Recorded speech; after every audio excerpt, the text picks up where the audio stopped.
ये आकाशवाणी रायपुर है। प्रादेशिक समाचार बुलेटिन के साथ मैं शुभ्रा भट्टाचार्य।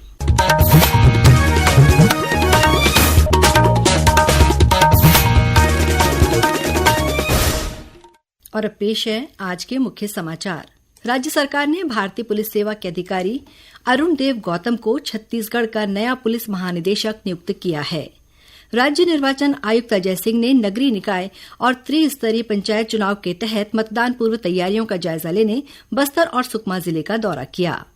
प्रदेश में त्रिस्तरीय पंचायत चुनाव के तहत आज नामांकन पत्रों की जांच की गई और बीजापुर जिले में माओवादियों द्वारा लगाए गए आईईडी की चपेट में आने से 3 जवान घायल। अब समाचार विस्तार से। राज्य सरकार ने भारतीय पुलिस सेवा के अधिकारी अरुण देव गौतम को छत्तीसगढ़ का नया पुलिस महानिदेशक नियुक्त किया है। श्री गौतम राज्य के 12वें पुलिस महानिदेशक होंगे। वे निवर्तमान डीजीपी अशोक जुनेजा की जगह लेंगे। श्री जुनेजा का 6 महीने का एक्सटेंशन आज समाप्त हो गया। श्री गौतम 1992 बैच के अधिकारी हैं। उन्हें उत्कृष्ट सेवाओं के लिए संयुक्त राष्ट्र पदक और राष्ट्रपति पुलिस पदक से सम्मानित किया जा चुका है। उन्होंने बस्तर क्षेत्र के आईजी के रूप में भी अपनी सेवाएं दी हैं। राज्य निर्वाचन आयुक्त अजय सिंह ने आज नगरीय निकाय और त्रिस्तरीय पंचायत चुनाव के तहत मतदान पूर्व तैयारियों का जायजा लेने बस्तर और सुकमा जिले का दौरा किया।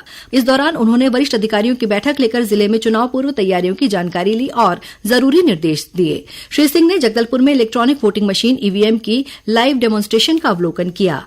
राज्य निर्वाचन आयुक्त ने जगदलपुर के धर्मपुरा स्थित मॉडल कॉलेज में बनाए गए स्ट्रांग रूम का निरीक्षण किया और मतदान सामग्री वितरण एवं मतगणना स्थल की व्यवस्थाओं का जायजा लिया। इससे पहले श्री सिंह ने सुकमा में जनपद पारा मतदान केंद्र का जायजा लिया। उन्होंने शासकीय आईटीआई कॉलेज में बनाए गए स्ट्रांग रूम और मतगणना स्थल का भी निरीक्षण किया। उन्होंने अधिकारियों को स्ट्रांग रूम में सुरक्षा व्यवस्था, सीसीटीवी कैमरा सहित जरूरी मूलभूत सुविधाओं को समय पूर्व सुनिश्चित करने के निर्देश दिए। इसके बाद श्री सिंह ने कुम्हार रास में ईवीएम जागरूकता शिविर का भी अवलोकन किया। उन्होंने अधिकारियों से इलेक्ट्रॉनिक वोटिंग मशीनों के संबंध में प्रचार प्रसार की जरूरत पर जोर दिया। इससे पहले कल राज्य निर्वाचन आयुक्त ने वीडियो कॉन्फ्रेंसिंग के माध्यम से सभी जिलों के कलेक्टर, जिला निर्वाचन अधिकारी और उप जिला निर्वाचन अधिकारियों की बैठक लेकर नगरीय निकाय चुनाव के लिए 11 फरवरी को होने वाले मतदान की तैयारियों की समीक्षा की।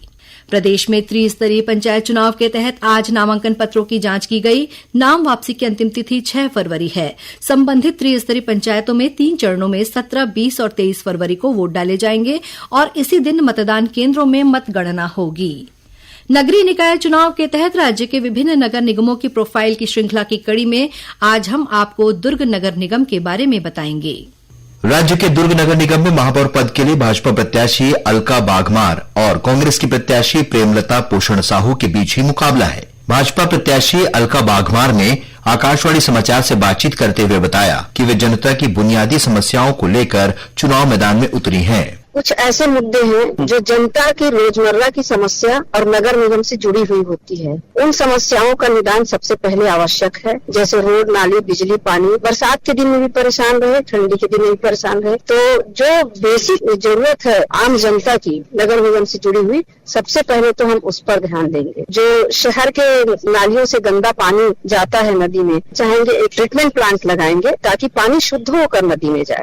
वहीं कांग्रेस प्रत्याशी प्रेमलता पोषण साहू ने बताया कि वे दुर्ग को स्वच्छ बनाने और मुख्य बाजार इंदिरा मार्केट में पार्किंग व्यवस्था को दुरुस्त करने का काम करेंगी। मैं अपना शहर को स्वच्छ, सुंदर, समृद्ध बनाना चाहती हूँ और इंदिरा मार्केट में पार्किंग व्यवस्था है उसको पूरा करना चाहती हूँ और अपने दुर्ग शहर को एक स्मार्ट सिटी के रूप में देखना चाहती हूँ। जो भी हमारी शहर सरकार की योजनाएं थी, विकास कार्य थे, उनको मैं हमेशा जारी रखूंगी। 60 वार्ड वाले दुर्ग नगर निगम में करीब 2,38,000 मतदाता हैं।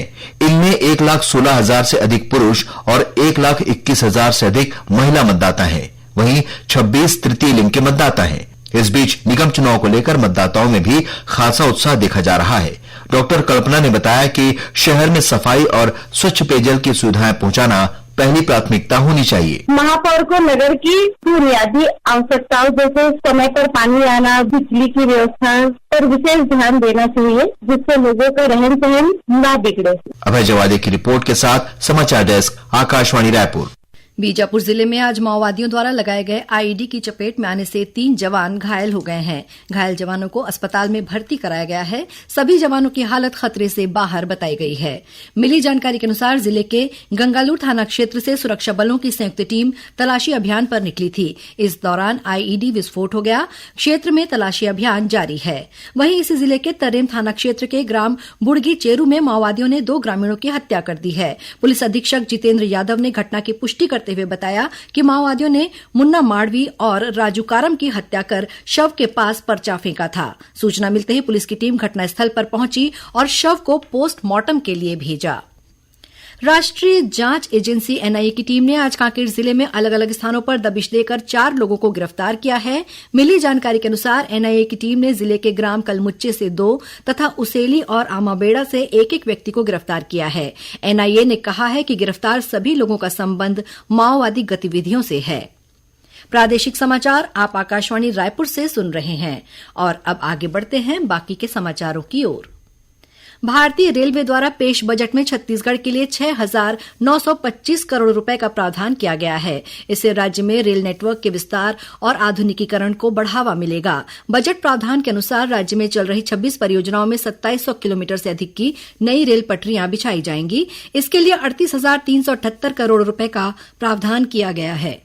वहीं हाल ही में मंजूर की गई 37 किलोमीटर की सरडेंगा भालमुड़ा नई डबल रेल लाइन के लिए 1,360 करोड़, 32 रेलवे स्टेशनों के आधुनिकीकरण के लिए 1,672 करोड़ तथा कवच सुरक्षा प्रणाली के लिए भी बजट में प्रावधान है। इसी तरह बजट में रायपुर स्टेशन के लिए 463 करोड़, दुर्ग स्टेशन के लिए 456 करोड़ और बिलासपुर स्टेशन के लिए 435 करोड़ रुपए का प्रावधान किया गया है। केंद्रीय राज्य मंत्री तोखन साहू ने छत्तीसगढ़ के लिए रेलवे बजट में 6,925 करोड़ रुपए के प्रावधान को ऐतिहासिक बताया है। उन्होंने कहा है कि इससे छत्तीसगढ़ में रेलवे के बुनियादी ढांचे में बदलाव होगा, कनेक्टिविटी में सुधार के साथ यात्री सुविधा बढ़ेगी और राज्य में आर्थिक विकास को बल मिलेगा।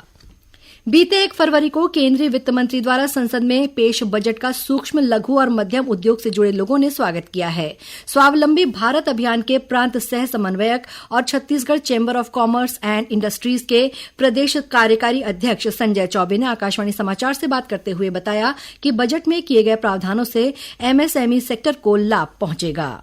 2025 का जो बजट है वो एमएसएमई के लिए बहुत ही लाभदायक रहेगा, क्योंकि सूक्ष्म उद्योगों के लिए 5 लाख की सीमा वाले विशेष क्रेडिट कार्ड शुरू करने की घोषणा हुई है। स्टार्टअप के लिए एआईएफ को 91,000 करोड़ से ज्यादा सबमिशन मिले हैं, तो 10,000 करोड़ का अंश नया दान सरकार देगी। इससे निश्चित रूप से एमएसएमई को फायदा होगा।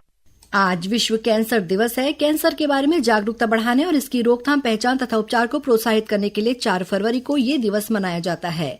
इस वर्ष का विषय है यूनाइटेड बाय यूनिक। इस मौके पर छत्तीसगढ़ में भी विभिन्न कार्यक्रम आयोजित किए जा रहे हैं। कोरिया जिले में कैंसर को लेकर विशेष जागरूकता और स्क्रीनिंग अभियान चलाया गया। इस दौरान 500 से अधिक लोगों की स्क्रीनिंग की गई। Chhattisgarh medical services corporation CGMSC घोटाला मामले में आरोपी मोक्षित कॉर्पोरेशन के डायरेक्टर शशांक चोपड़ा को आर्थिक अपराध अन्वेषण ब्यूरो ईओडब्ल्यू की विशेष कोर्ट ने 6 दिन की पुलिस रिमांड पर भेज दिया। इसके पहले 7 दिन की रिमांड खत्म होने पर शशांक चोपड़ा को ईओडब्ल्यू न्यायालय की विशेष न्यायाधीश निधि शर्मा तिवारी की कोर्ट में पेश किया गया। अब इस मामले की सुनवाई 10 फरवरी को होगी। और अब कुछ समाचार संक्षेप में। नई दिल्ली में आज राष्ट्रपति द्रौपदी मुर्मू से राज्यपाल रमन डेका ने सौजन्य मुलाकात की। इसके अलावा श्री डेका ने केंद्रीय गृह मंत्री अमित शाह से भी भेंट की।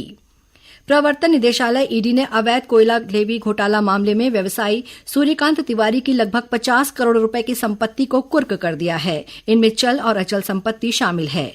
सीजीएमएससी में दवा खरीदी घोटाला के संबंध में ईओडब्ल्यू और एसीबी ने राज्य के 3 आईएएस अधिकारियों को पूछताछ के लिए तलब किया है। Chhattisgarh infotech promotion society chips द्वारा कल राजधानी रायपुर में आर्टिफिशियल इंटेलिजेंस एआई पर 1 दिवसीय कार्यशाला का आयोजन किया गया।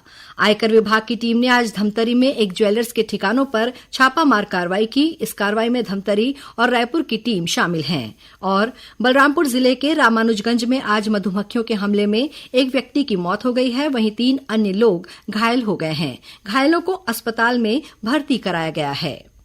अंत में मुख्य समाचार एक बार फिर। राज्य सरकार ने भारतीय पुलिस सेवा के अधिकारी अरुण देव गौतम को छत्तीसगढ़ का नया पुलिस महानिदेशक नियुक्त किया है। राज्य निर्वाचन आयुक्त अजय सिंह ने नगरीय निकाय और त्रिस्तरीय पंचायत चुनाव के तहत मतदान पूर्व तैयारियों का जायजा लेने बस्तर और सुकमा जिले का दौरा किया। प्रदेश में त्रिस्तरीय पंचायत चुनाव के तहत आज नामांकन पत्रों की जांच की गई और बीजापुर जिले में माओवादियों द्वारा लगाए गए आईईडी की चपेट में आने से 3 जवान घायल। इसी के साथ प्रादेशिक समाचार बुलेटिन समाप्त हुआ। नमस्कार।